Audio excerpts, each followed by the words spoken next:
자, 그 다음에 우리가 예배 가운데 교회가 정한 공적 예배에 충실해야 된다. 그래서 우리 교회는 3일 예배, 또 뭐 금요 구역 예배, 철야 예배, 새벽 예배도 있고. 그런데 뭐 주일 예배는 뭐 당연한 거고 지금 말씀드렸고요. 그 3일 예배라고 하는 것은 이제 모세가 율법을 받아온 날입니다. 제 3일을 기다리게 하라. 이는 제 3일에 나 여호와가 온 백성의 목전에 시내산에 강림할 것입니다. 그러니까 그 계명을 받는 날이다. 하나님께서 계명을 주신 날은 이제 3일이다. 이래서 우리 3일 예배를 지키는 건데, 그래서 우리 교회는 3일 예배를 공예배를 지킵니다. 3일 날 다 와서 예배를 드리죠. 수요 예배라고 하지 않는 것은 바로 이런 어떤 출애굽기에 나오는 계명을 받는 첫째 날, 둘째 날, 3일째 제 3일을 기다렸기 때문에 우리는 3일 예배다 이렇게 말씀하고 있는 겁니다. 그래서 이때 와서 하나님 말씀을 듣고 다시 또 그 능력으로 충전을 받아서 또 세상에 나가는 그런 상황이고요. 금요 구역 예배는 문설주에다가 피를 발라 애굽의 장자의 죽음의 재앙을 이제 피를 발랐을 때 넘어갔던 것처럼 매주 금요일 예수님께서 피 흘려 죽으신 그날 우리가 구역 예배는 이제 주로 가정에서 드리잖아요. 가정에서 드릴 때 그 가정에 문설주에 피를 발랐던 것처럼 예수의 피를 충만케 해서 악한 영의 역사가 가정에서 떠나간다라는 그런 의미에서 구역 예배를 드립니다. 그래서 구역이 모여서 소그룹이 모여가지고 예배를 드리면서 그 가정을 위해서 막 기도할 때 그 가정을 통해 역사하려고 하는 악한 영들이 막 떠나가고 그거 자체가 신박이 되는 거죠.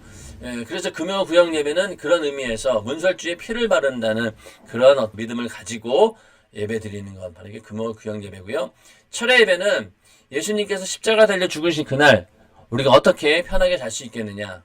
우리가 예배함으로써 그날을 기념하자.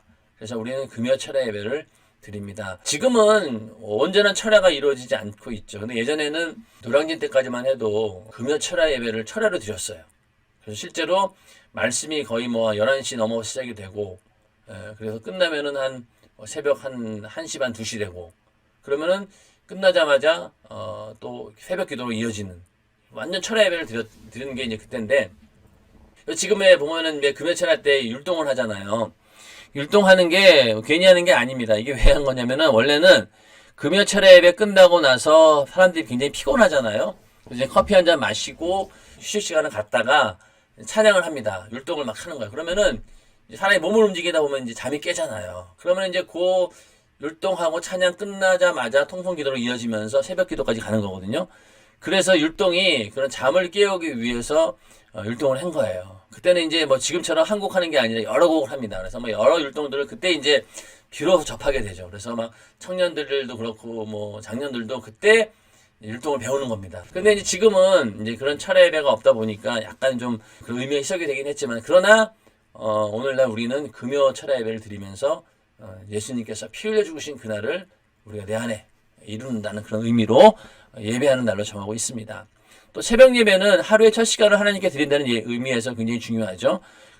예수님께서도 새벽에 기도했다. 그래서 새벽 예배는 새벽 기도다 이렇게 얘기하잖아요. 그러니까 기도하면서 예배하는 그런 것으로 드려진다. 새벽 예배는 예수님께서 시작한 것이다. 그래서 새벽에 와서 예배 드리는 것 굉장히 중요하다.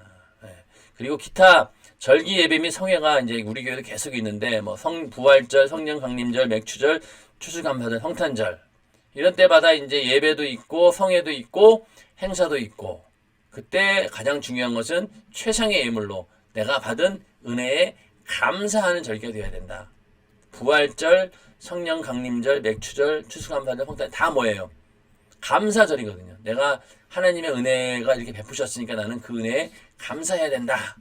그래서 그때 절대로 우리는 공수로 보일 것이 아니라 최상의 예물을 준비해야 된다. 그래서 이스라엘 구약시대에도 가장 큰 절기가 무교절, 77절, 초막절인데 이때 나올 때 공수로 보이지 말라는 거예요. 공수로 보이지 말아라. 빈손으로 나오지 말고 하나님께 최상의 예물을 올려드리라. 이렇게 명령하고 있습니다. 이 이스라엘의 절기를 이제 우리가 이해를 좀 해야 되는데 이게 좀 이해가 되는 자료가 될는지 모르겠지만요. 복잡하지만은 한번 잘 좀 이해를 해보세요. 여기 이제 원으로 돌아갈 때 1월, 2월, 3월, 4월, 5월 요거는 현재 우리들이 쓰고 있는 달력의 월수입니다. 현재 우리 태양력이라고 하죠. 1월 2월, 그러니까 우리가 지금 우리 달력에 표기되어 있는 1월, 2월, 3월이에요. 그런데 이스라엘의 그 달력은 좀 달라요. 언제가 1월이냐면요. 이 4월 달에, 우리로 치면은 4월이 얘네들은 1월인 거예요. 그 이때가 뭐냐면 건기인데, 건기가 이제 시작이 1월부터 시작되는 거예요. 그리고 우기, 비가 오는, 그러니까 건기는 비가 오지 않은 때를 말하는 거고, 우기는 비가 오는 때를 말하는 건데, 태양력으로 치면은 4월부터 9월까지, 여기 요 반이 요만큼이 비가 오지 않은 건기고, 10월부터 3월까지가 비가 오는 우기예요.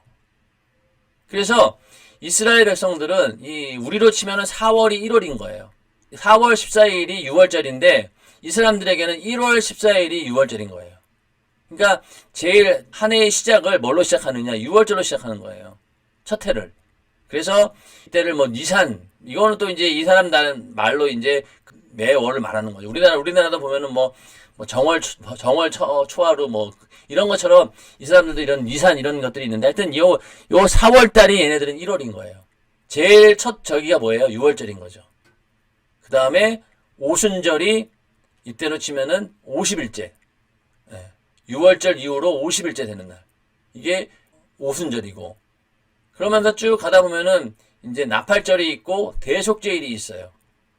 그러니까 이 사람들은 이때가 7월이 되겠죠. 근데 우리나라로 치면은 지금으로 치면 10월인 거예요.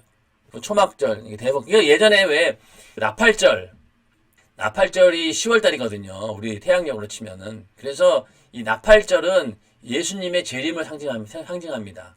그러다 보니까 많은 사람들이 이 10월 달에 예수 온다는 얘기가 괜히 나온 게 아니에요. 이 나팔절을 근거로 해서 나팔절이 예수의 재림을 상징하기 때문에 10월 달에 오실 것이다. 이렇게 얘기하고 있는 겁니다. 예. 그러면서 이제 이때 초막절이 지나고 후전절이 지나고 이렇게 해서 절기가 끝나는 거예요. 뭐 성탄절 같은 경우에는 여기 포함이 안 돼 있지만은 하여튼 요런 절기가 이게 이제 이스라엘의 절기인 거예요. 요거는 이제 우리 태양력이고. 그러니까 중요한 건 뭐냐면 6월절은 이 사람들에게서 첫 해의 가장 중요한 시작이 되는 절기인 거예요. 그래서 이스라엘이 애굽으로부터 해방되는 그 기념일을 첫 주에 잡은 거죠. 첫날에 1월에 제일 중요한 거를.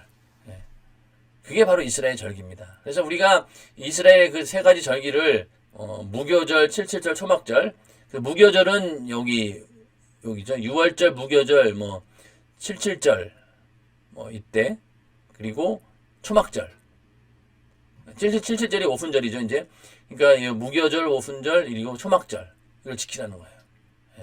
이런 거 대복제일 같은 경우 1년에 한 번씩 또 이렇게 드려지는 그런 절기고. 요게 이제 구약에 나오는 모든 절기들인데 여기서 이제 우리가 이해해야 될 것은 바로 이 6월절이 한 해의 시작이다. 이게 개념이 좀 다른 거죠. 그러니까 우리는 4월달이지만은 이 사람들은 6월절인 거예요. 그러니까 우리가 왜 부활절이 대부분 보면 4월 요때쯤이잖아요. 고난주간 이때가 요때가 뭐냐면은 예수님이 6월절 직전에 돌아가신 거거든요. 6월절 그때를 기준으로. 그래서 우리에게는 4월이지만은 이스라엘 백성들에게는 첫 해인 거예요. 신년인 거예요.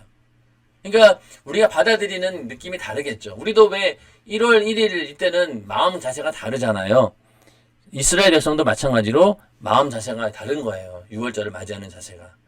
그래서 이 절기는 오늘날 우리에게 주는 의미는 뭐냐면은 감사를 드리라는 겁니다. 그래서 기타 절기 때마다 우리가 하나님 말씀을 듣고 내가 받은 은혜와 그 사랑이 얼마나 큰지 거기에 대해서 다시 한번 감사를 확인하면서 하나님께 감사 올려드리는 절기가 바로 이런 절기들이다. 그래서 구약의 절기를 잘 알면 알수록 더 깊이 우리에게도 감사가 나온다라는 그런 의미입니다. 이 표를 여러분들이 잘만 기억하시면은요, 성경 이해가 빨라지는 거죠.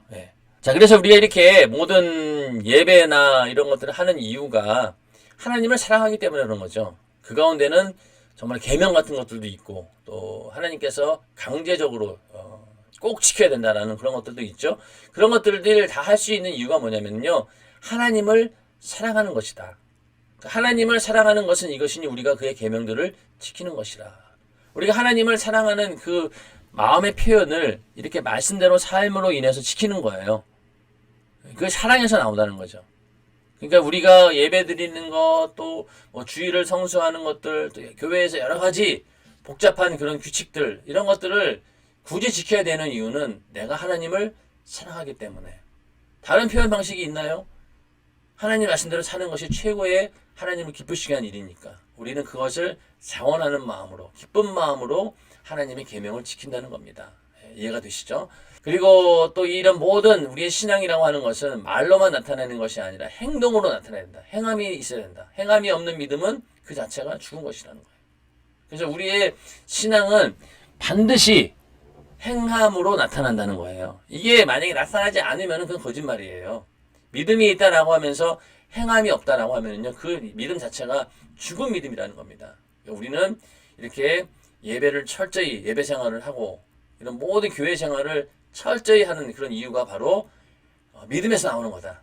행하는 믿음의 표현이다. 이렇게 이해하시면 되겠습니다. 그 다음에는 이제 우리가 한때 이제 우리 교회에서 예배 시간에 이런 걸 하지 말아야 됩니다라고 캠페인 했던 그런 건데, 여기 일러스트로 이제 잠깐 나온 건데, 일단은 예배 시간에 다른 사람에게 불쾌감을 주는 행동을 해서는 안 됩니다. 옛날에 보면은 성전 뒤에서 발을 이렇게 올려놓은 사람들이 많았어요. 지금도 이런 분들이 있는데, 이 뒷사람들이 굉장히 불쾌하죠.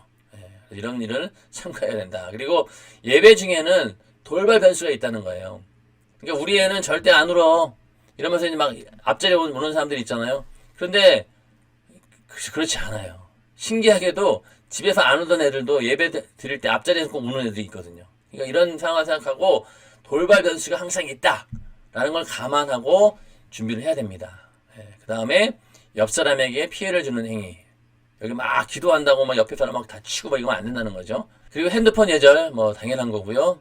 또 이제 아이들이 예배를 방해하지 못하도록 해야 된다는 거예요. 이렇게 성전에서 예배를 방해한다라고 하는 것은요, 마귀 역사고, 또 아이가 그런 일에 쓰임 받는다라고 하면 절대 좋은 게 아닙니다. 그래서 예배 드릴 때 아이들을 철저하게 관리하는 것이 부모의 몫입니다. 그래서 잠옷실에서 여러분들 예배하시는 그런 분들이 있으면은, 어떤 사람들은 내가 예배 드린다고 자녀들을 방치해 놓은 사람들이 있어요. 그러면 그 예배가 뭔 소용이 있냐고요. 자식들이 다 망쳐 놓는데. 그러니까 먼저는 내 자식부터 단속시켜야 돼요. 내 자식을 철저하게 단속시켜가지고 같이 예배할 수 있도록 만들어 놓아야지만이 나도 예배할 수 있는 겁니다. 그 아이가 예배하는 자로 성장하는 것이고요. 나도 그 예배에 성공하는 것이고, 또 다른 사람들도 내 자녀로 인해서 피해받지 않고 온전히 예배 드릴 수 있도록 만드는 그 책임이 바로 나에게 있다는 것이죠. 부모에게. 그리고 자리 맡아 놓는 것. 이것도 굉장히 다른 사람으로 하여금 마음 상하게 한다는 건 잘 아시겠죠? 그리고 졸지 않는 것. 깨끗이 성전을 사용하는 것. 그림만 봐도 다 이해가 되실 겁니다.